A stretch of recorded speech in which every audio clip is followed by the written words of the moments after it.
वैराग्य कैसे बना रहे, सो 12 भावना का चिंतन करना चाहिए, ऐसा जैनाचार्यों ने कहा।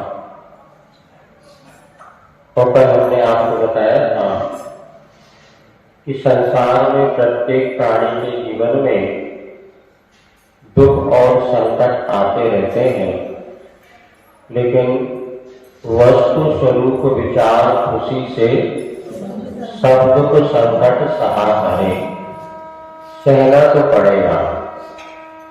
चाहे हंसते हंसते सहन करो, चाहे रोते रोते सहन करो।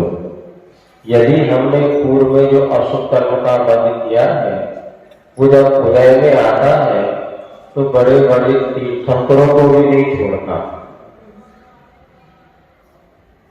आज हम देख रहे हैं जो पुण्यशाली पुरुष होते हैं, उनके लिए भी कर्म नहीं छोड़ते। आचार्य महाराज जैसा पुण्यशाली व्यक्ति तो आज संसार में वो है, कितना पुण्य है उनका और कितनी साधना, फिर भी अशुभ कर्म में उनको कैसे पेड़ते हैं, ये भी सबको याद है।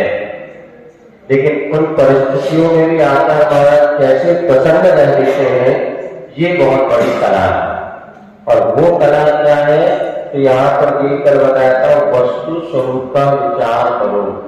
अर्थात जैसा वस्तु का स्वरूप है, जैसे प्रकृति का परिणमन है, उसको स्वीकार करते हुए सबसे पहले यहाँ पर आपके समक्ष अनित्य भावना रखी गई। जैसे शास्त्र वाला भी पढ़ लिया हमने, अनित्य भावना रखी गई थी कि यहाँ पर चक्रवर्ती है, नारायण सत्यनारायण है और स्वर्णों की नगरी है, ये सब कुछ नष्ट हो गए, कोई भी स्थिर यहाँ पर नहीं है।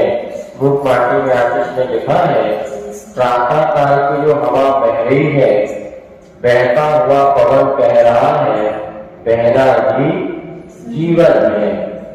सुबह सुबह की हवा हमें यही बताती, परिवर्तन ही जीवन है।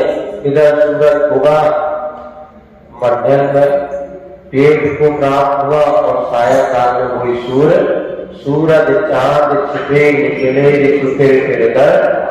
कल तक लग रहा था गर्मी बहुत है और आज लग रहा है ठंड बहुत है। अब क्या हो गया, ऋतु का परिवर्तन हो गया। अब मौसम को बदल सकते हैं कि हम अपने आप को बदल सकते हैं, बताओ। ठंड में तो ठंड पड़ेगी नहीं, हम तो ठंड को बदल देंगे। कैसे बदलोगे, तुम्हारे बाबा नहीं बदल सकते, तुम कैसे बदलोगे? फिर क्या करेंगे, अभी तक हम स्वेटर नहीं पहनते थे तो स्वेटर पहन लिए, साहब जरकिन पहन के आने के पहले जरकिन नहीं पहनते थे, अर्थात ठंड आ गई। ये बहुत बड़ा सिद्धांत है। वस्तु स्वरूप यही है कि दुनिया को हम नहीं बदल सकते। वस्तु स्वरूप क्या है, दुनिया को हम नहीं बदल सकते, अपने आप को बहुत जल्दी बदल सकते हैं। ठंड में स्वेटर पहन लिया, ठंड कम हो गई, ठंड कम नहीं हुई, आपको ठंड कम लगने लगी। और गर्मी में आपने पंखा चला दिया, अपने आप को ठंडाई पी ली, तो गर्मी से आप बच गए। तो किसको बदला, मौसम को नहीं, अपने आप को बदला। तो जीवन में सुखी रहने का सबसे बड़ा रहस्य यही है, हम वस्तु स्वरूप का विचार करें। भैया अभी तो ये लड़ाई है, आगे और लड़ाई है, अभी तो ठंड की शुरुआत है। अब धीरे धीरे ठंड या अपनी चरम सीमा में पड़ेगी, उस समय हम कैसे अपने आप को, अभी तो वहां जैकेट पहने, फिर कल से मफलर भी आ जाएगा, गले में बांधे, पैर में मोजे भी आ जाएंगे और अपनी सुरक्षा आप बढ़ा देते हैं। मौसम को नहीं बदलते। इसी तरह हमें अपने परिणामों को संभालना है। दुनिया जैसी है वैसी ही रहेगी, हम अपने आप को संभाल लेंगे तो पूरी दुनिया संभल गई। हम सुधरेंगे जब सुधरेंगे। तो ये जैन दर्शन में बात करें तो पहले अनित्य भावना है, सब कुछ यहाँ पर नष्ट होने वाला है।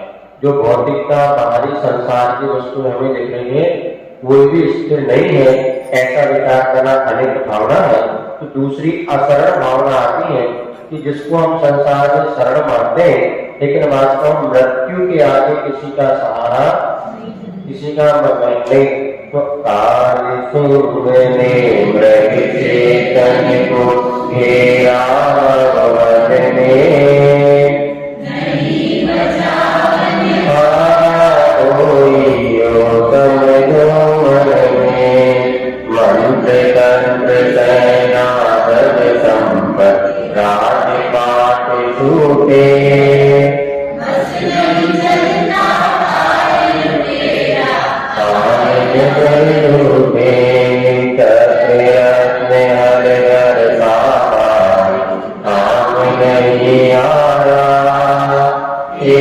तीर के रहते कृष्ण की बिलस गई तारा।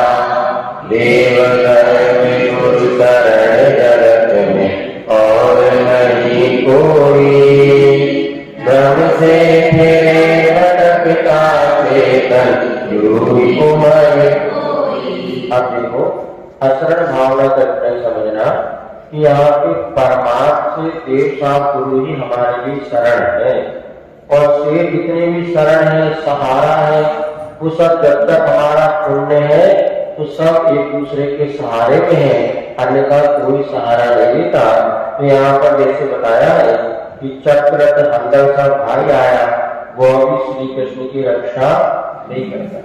देखो 12 भावना को पढ़ने का प्रयोजन स्पष्ट आप समझ लो कि जैसे नाटक होता है ना, नाटक या फिल्मी एक्टर हो गए, फिल्म बनाते हैं तो नाटक करने वाला जो 1 घंटे मंच में नाटक करता है तो राजा भी बनता है, पागल भी बनता है, कभी भिखारी भी बन जाता है, और कभी पुलिस वाला बन जाता है, कभी चोर भी बन जाता है।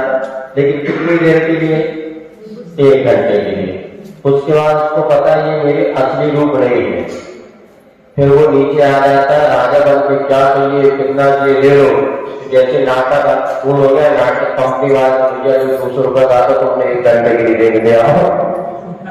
उसको अपनी असलियत बताए कि राजा के कपड़े जो पहले थे ना, वो यही उतार के जाना है, और वो रोल कर रहा था, लेकिन वास्तव में राजा मैं तो 200 रुपए घंटे का वर्कर हूँ। इसी प्रकार संसार में रहते जो आप कर्तव्य करना चाहिए एक दूसरे के प्रति, परिवार के प्रति, समाज के प्रति, बाल बच्चों के प्रति, सब करो। कि असलियत क्या है वो इतना जानते रहो कि भैया यहाँ पर देव साथ गुरु ही हमारे लिए परमात्मा से शरणभूत है, बाकी सब व्यवहार से एक दूसरे की शरण है, सहारा है, किंतु परमात्मा से तो कोई भी एक दूसरे के लिए सहारा देने वाला नहीं है। चलिए अब आगे संसार भावना बताते हैं। जन्म मरण जरा से सदा सुखी रहता,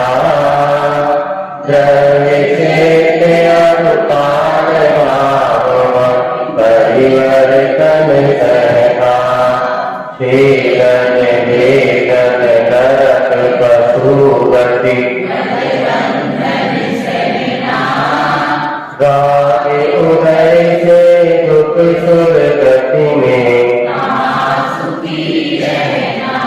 अब देखो तीसरी भावना है संसार भावना। संसार किसे कहते हैं? 4 गतियां होती हैं, और 4 गतियों में जो परिभ्रमण होता है उसको संसार कहते हैं। जन्म मरण और जरा रोग से सदा सुखी रहता है। जन्म माने होता है आयु कर्म का मिलना। एक पुस्तक में होती लोग आशा उसको देखते रहो, पीछे तो सुनो ध्यान से।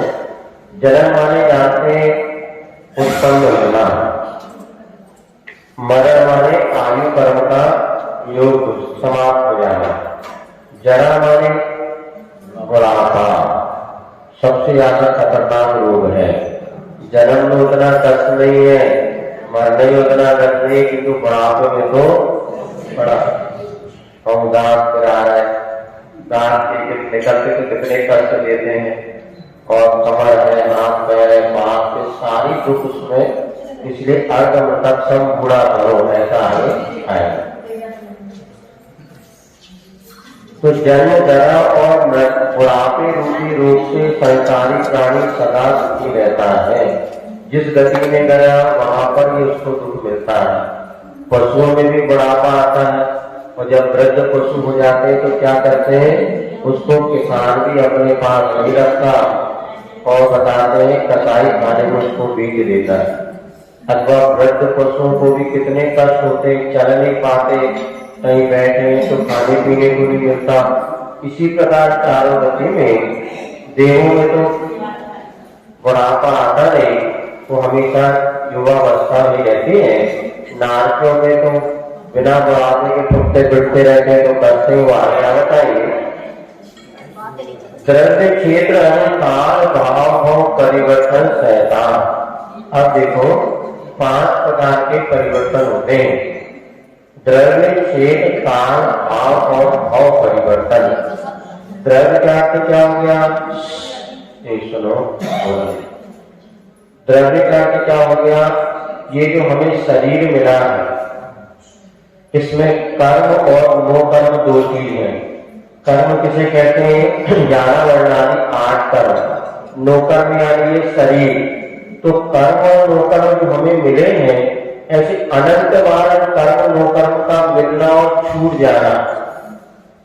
अनंत बार शरीर मिला, अनंत बार शरीर छूटा, ऐसे अनंतों बार शरीर का मिलना छूटना ये कहलाता है द्रव्य परिवर्तन। क्षेत्र में क्या होता है? ये जैसे मानिए आपका 2.5 द्वीप है या 3 लोक क्षेत्र है, इनमें प्रत्येक स्थान पे जन्म लेना मरना, जन्म लेना मरना, ये क्षेत्र परिवर्तन है। संक्षेप में आपको समझ में आ जाए उतना ही बता है, ताकि सर्वार्थ के ग्रंथ में पूज्यपाद साहब ने इसके विशेष व्याख्यान किया है। काल माने ये उत्सर्पी अवसर्पी काल है, इसके एक एक समयों में जन्म लेना और मरना, ऐसे करते हुए में यह अनंत काल व्यतीत हो जाता है। इसके बाद भाव माने अपने परिणाम होते हैं, औपचारिक आदि भाव होते हैं, उनके अपेक्षा से अथवा कषाय है, स्थिति है, अनुमान आदि जो पंचस्थान होते हैं, उनके अनुसार अनंत बार जन्म मरण करना। और भाव माने होता है ये मनुष्य गति, प्रेम गति, ये गतियां हो गई। इन गतियों में जितनी आयु है, जैसे 33 साल की आयु है या हमारी अपने 1 कोटि की आयु है, तो एक एक समय में जन्म लेना मरना, जन्म लेना मरना, ऐसे जीव ने अनंतों बार जन्म मरण किया है और संसार के परिवर्तन को ये सहन करता रहता है। तो भाव परिवर्तन सहता। और क्या हो गया? नरक गति जो हमें देखने में आती है, इसमें क्या होता है? छेदन, वेदन, नरक, पशु गति, बद, बंधन, सहना, ये सब अपना इतिहास है। क्या है? हिस्ट्री, इतिहास है। किस जीव ने कैसा कैसे चारों गतियों में परिभ्रमण किया, ऐसा चिंतन मनन करना ही संसार भावना है। महाराज कौन बनते हैं? जो संसार से डरते हैं। हम महाराज क्यों बने? बताओ, डर के नहीं होता? हमें तुम्हें तो डर लगा, तुम्हें संसार से डर नहीं लगता? महाराज डरते चौर गति के दुख सो डरे, सुरति लगी से माई।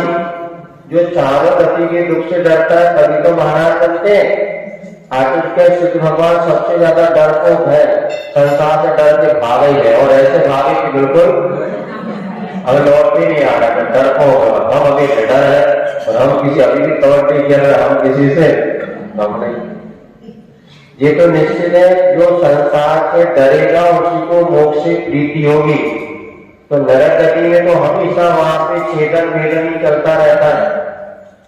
और तो पिक्चर भी बन के नरक दर्शन नाम देख लो कैसे फुकाई फुकाई होती है। और ज्यादा आपको यही देखना तो अस्पताल में चले आओ। अस्पताल में जहाँ हाथ पैर टूटे वाले लोग होते हैं अथवा यहाँ पर कई अनेक जले वाले लोग होते, वहां जाके देखो तो नरक का दर्शन आपको अस्पतालों में हो जाएगा। कोरोना काल में तो खूब लोगों को नरक के दर्शन हो गए। जो बताते अस्पताल में जाते थे नरक ही दिखता था, उनको ये चलेगा तो परम खाली, ये परम खाली, ऐसे दौड़ाते थे। तो बोलते नरक पशु गति। अब पशु गति के दुखों में बद बंधन सहना। हम सबने कितने बार नैया बने पता नहीं, कितने बार सुअर बने पता नहीं, कितने बार घोड़ा बने, हाथी बने, और ये पशुओं के दुखों को हमने शेर बने और बिल्ली भी बने। ऐसे बद बंधन या संसारी प्राणी को सहन करना पड़ता है। महाराज हमें नहीं जाना नरक, महाराज बन जाओ। नहीं महाराज आप तो इसका उपाय करना, नरक गति में ना जाना पड़े, त्रियज गति में ना जाना पड़े, और हमें मनुष्य आदि के दुखों को सहन ना करना पड़े, तो भैया सबसे बढ़िया है संयम धारण करो। लेकिन पहले वस्तु का स्वरूप समझ लो कि संसार में अब खोज जरूर रहे सुख, लेकिन सच्चा सुख मिलता नहीं। तो यह संसार का स्वरूप ही है। कोई भी नेता बन जाए, कितना अच्छा काम कर ले, उसको गालियां तो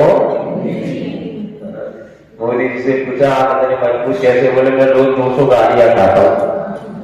पीठ मजबूत है। राहुल जी कहने लगे एक बार राहुल गांधी कि मोदी जी को बाहर निकलने तो देश का युवा आपको डंडे से पीटेगा। तो वो भी कहने लगे, अब मैंने सोचा दंड से पिटना तो है, क्यों ना अपनी पीठ मजबूत तो मैं भी जो सुबह सुबह सूर्य नमस्कार करता था उसकी संख्या बढ़ा दी मैंने, जिससे कि पीठ मजबूत हो जाए, पिटना तो है।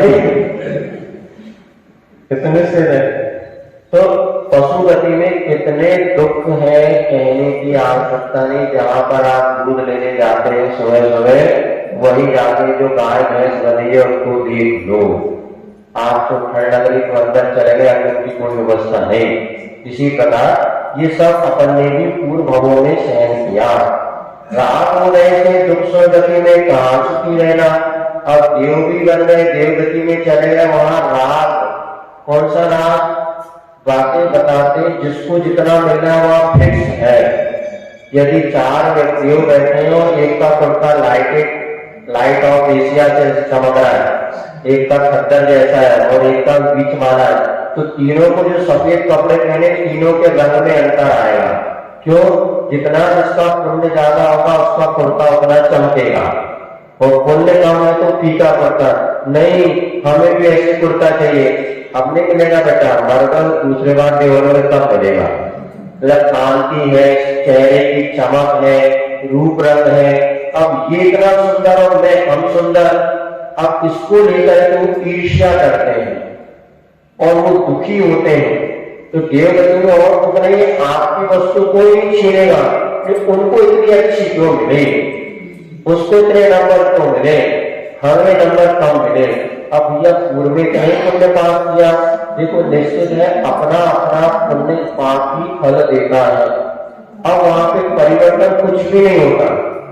अपने आप में गरीब व्यक्ति अमीर बन सकता है, किंतु वहां ऐसा नहीं होता। जो देव जिस कंडीशन में जन्म ले लिया वैसे ही उसको बाल रहेंगे, वैसे रूप रंग रहेगा, वैसी हेयर टाइट रहेगी, ना इंच भर बढ़ेगा ना घटेगा। जन्म के समय जैसा रूप रंग मिलता वैसी 33 साल की आयु व्यतीत हो जाए तो भी वैसे ही वो रहेंगे। अब लेकिन देवों में लाखों क्वालिटी होती है, उन क्वालिटी के देव अब एक दूसरे के देव को देखते हैं, देखो वो कितना अच्छा, उसके बाद कितना वैभव, उसके बाद कितना अच्छा, तुम्हें तो मिलना नहीं है, भुनभुन करते रहो, मन ही मन भुनभुनाते रहो। इस तरह से वो दुखी होते हैं। तो राग उदय से दुख सुर गति में कहां सुखी रहना। देव गति भी मिल गई, किंतु राग के कारण द्वेष, राग को द्वेष भी कहते हैं। राग का अर्थ हमने डिक्शनरी में देखा, द्वेष भी उसका पर्यायवाची शब्द है। अपेक्षाकृत वहां उतना दुख नहीं है, किंतु वो भी पूरी तरह सुखी नहीं, वहां अहमिंद्र है। ये नीचे 16 स्वर्गों की बात देख लो, ऊपर के देवों में उतना नहीं होता, फिर भी राग की कणिका विद्यमान है। 97.35 डिग्री बुखार है, 105 तो नहीं है, क्योंकि बुखार तो माना जाएगा। तो भले वो आपको चलने फिरने में कोई दिक्कत नहीं दे रहा, क्योंकि तापमान तो शरीर में है, तो राग तो वहां पर है, इसलिए वो उतने दुखी नहीं होते जितने कि नीचे वाले दुखी होते हैं। तो भवन के अंदर वासी से ऊपर के देवों का दुख कम होता चला जाता है, क्योंकि उनमें उतने राग की तीव्रता नहीं होती। अब वो 5वें स्वर्ग में रहते हैं। एक भवावतारी लोकांतिक देव होते हैं जो यहाँ पे विशेष तपस्या आदि करके वहां जन्म लेते और अगले भाव से वो मोक्ष चले जाते हैं। उनकी कोई देवियां नहीं होती, वो अकेले ब्रह्म ऋषि माने जाते हैं। इसके विषय में आपको नहीं, वहां तप नहीं करते, वहां स्वाध्याय मान करते हैं। देव ऋषि बनने के बाद वहां पर स्वाध्याय होता है, त्याग तपस्या नहीं होती। चलिए, तो यहाँ भोगी पुण्य फल भोगिक इंद्रिय चाय से लागी, कुटवारी चार गई फिर मानुष जन्म अनेक विपत्ति में कहीं न सुख देखा, पंचमगति सुख मिले सुहानो। अब देखो, पुण्य में से एकाध इंद्रिय के भोग मिल भी गए, जिसमें कोई ज्यादा सुख की बात नहीं, लाली माने आनंद सुख। तो भोग पूर्व पुण्य को जैसे पंचेंद्रिय के विषय भोग सहज मिल जाते हैं, रावण को भी मिले, राम को भी मिले, या राजा महाराजा जो विशेष भूमि जी होते हैं, इनको पंचेंद्रिय के भोग तो मिलते हैं। क्यों मिलते हैं? पूर्व पुण्य की वजह से ये वस्तु सहज मिलती है, फिर भी इसमें कोई विशेष आनंद नहीं। क्यों? कुछ वारी दिन चार वही फिर खुरपा करू जाने। एक मुहावरा जैसा लगता है, जैसे आप लोग कहते हैं 4 दिन की चांदनी फिर अंधेरा। तो दूल्हा राजा तो 3 ही दिन के राजा होते हैं, उसके बाद तो बेटा हुआ ब्याह और 2 दिन अब चलो उठाओ खुरपा और उठाओ जाली, तो चलो खेती में काम करने चले। हो गए 2-4 दिन के दूल्हा दुल्हनिया, राजा रानी बहुरानी, और फिर के बाद तो रानी जो है बच्चों तो तुमने और रानी नहीं बताई। रानी लक्ष्मीबाई क्यों कहा जाता है? पहले तो होती जब आती रानी ऐसे होता है, तो लक्ष्मी तो बाद में बन जाती बाई। रानी लक्ष्मी पूरा याद नहीं है। हाँ, सबके साथ ये है कि देखो कोई भी सुख होता है ना, जैसे देखो 5 सब चुने गए और जिनका चुने बड़ा खुश, कितने दिन 2-4 दिन। अब इसके बाद अध्यक्ष बन गए 2-4 दिन, कोई टेंशन शुरू, अर्थात खुतवारी तुम लोगों को तो अनुभव, जिनको ब्याह होगा 4 दिन की चांदी, और फिर भूल गए रावण, भूल गए लकड़ी, और 3 चीज याद है, नोट तेल लकड़ी, कहा भूल गए रावण और भूल गए चकड़ी। अब 3 ही चीज है, नोट तेल और लकड़ी। कहाँ से गैस की व्यवस्था करे, कहाँ से खावे की भी व्यवस्था करे, नोट तेल और लकड़ी। किसी में फिर सारी जिंदगी मिलता सुख कितना है? गृहस्थ आश्रम में सुख मिलता है आटे में नमक के बराबर। 4 चुटकी नमक डाल दो, 1-2 चुटकी और 1 किलो आटा, इतने ही सुख है नमक के बराबर। बाकी आटे बराबर तो दुख ही दुख है। फिर भी महाराज सबको सहन करते, वो वृक्ष बनाते तो बढ़िया। हाथी वो 2 बूंद शहद की टपक रही ना, वो सब सहने को तैयार है। नीचे अजगर है, हाथी पेड़ डाला, मधुमक्खी छत्ता है, बस महाराज 2 बूंद शहद की मिल जाए तो हम तो सारे कर सहन कर ले। ये संसारी प्राणी की दशा है। संसार पक्ष है बहुत अच्छा, उसको पढ़ियो। पहले मंदिर में लगे रहते थे। खुतवारी दिन 4 खुरपा, खुरपा माने माटी खोदने का, और 80 बाल्टी खुरपा मत चलो भैया खेत चलो, वो और 2-4 दिन को ब्याह बाजे वाले सब बढ़ गए। तो बाजे वाले की कब तक, जब तक पैसा मिले तो बाजा बजा देने, तो भी चले आते संसार पड़े हो। ऐसी स्थिति है। मानव जन्म अनेक विपत्ति में कहीं ना दुख देखा। मनुष्य परिवार में कितनी विपत्ति है, कहीं पर भी सुख तो दिखता ही नहीं। फिर कहाँ पर सुख मिलेगा? पंचम गति सुख मिले सुबह सुख का मेटो लेखा। पंचम जो सिद्ध गति है वही प्राप्त करोगे, तभी सुख असुख का मेटा मेट जो लेगा जो का, तब सिद्ध बनने के बाद ही सच्चा सुख मिलेगा। बाकी संसार में तो सुख है ही नहीं। ऐसी भावना का चिंतन करते हुए जो हम आसक्त हो रहे हैं संसार में, उसकी आसक्ति तो कम हो जाए। पूरी तरह संसार ना भी छूटे, क्योंकि अटैचमेंट जो हमारा है, वो जो अलंकारोबंदी राग है, वो अप्रत्याचार संजम के रूप में हो जाए। अरे भैया चलो संसार ऐसा ही है क्या। एक संस्करण हम आपको कहें, जब हम दक्षिण भारत में पहुंचे तो वहां पर सिरगुप्पी नाम का गांव है, और वहां पर जो है कुछ 25-10-12 युवा मिलकर के स्वाध्याय करते थे। और वो नियम सागर महाराज जी एक्सरसाइज ट्रेनर ने स्वाध्याय शुरू किया।